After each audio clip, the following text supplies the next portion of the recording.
it's clear that had there been a coalition that was like the which was brought together for the first Gulf War, it would have been much better. There's no doubt about the extent to which Saddam's regime was a wicked imposition on the Iraqi people, and I think it's unfair to say that for political reasons that they should have carried on living like that for any longer than they needed to.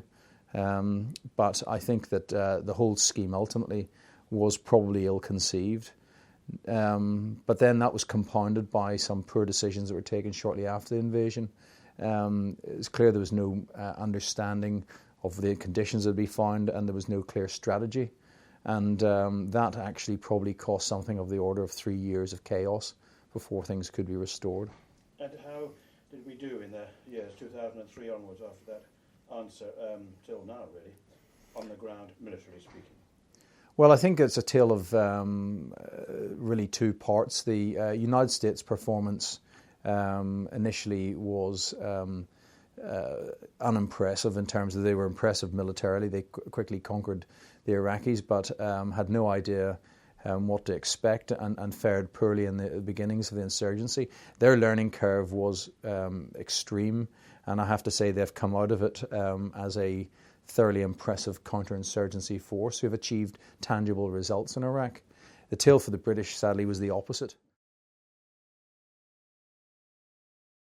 Initially, the army was a very different army that went in, and I think that the soldiers and men and women did well as individuals.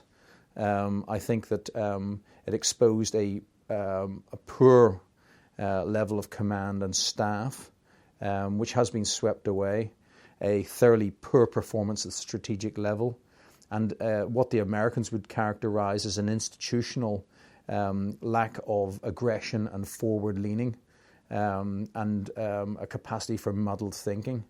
And sadly, I think that whilst it has certainly been a less than impressive performance, I think the army is a better army for the experience. From the Americans' point of view, the performance in Iraq swept away any admiration the Americans had for the British Army, and I think that they looked at certainly not the soldiers but the commanders and the lack of aggression and the incompetence at that level with some disdain. I think in the Middle East generally they were the people of Basra and Iraq were deeply disappointed by the poor performance of the British Army, and I think the British Army itself at its lowest level, really up to the sort of middle ranks, realised that it was being held back and misguided and disappointed, but nevertheless continuing to deliver the goods. I think that there has been a significant clear out at the top. The general staff now and those in command are of an order of competence far ahead of the people that took us into Iraq. That old order has gone, and I think that you will see a much enhanced British performance in Afghanistan and future conflicts. But it's all about re-establishing a good reputation. Sadly, the old reputation went with the desert sand.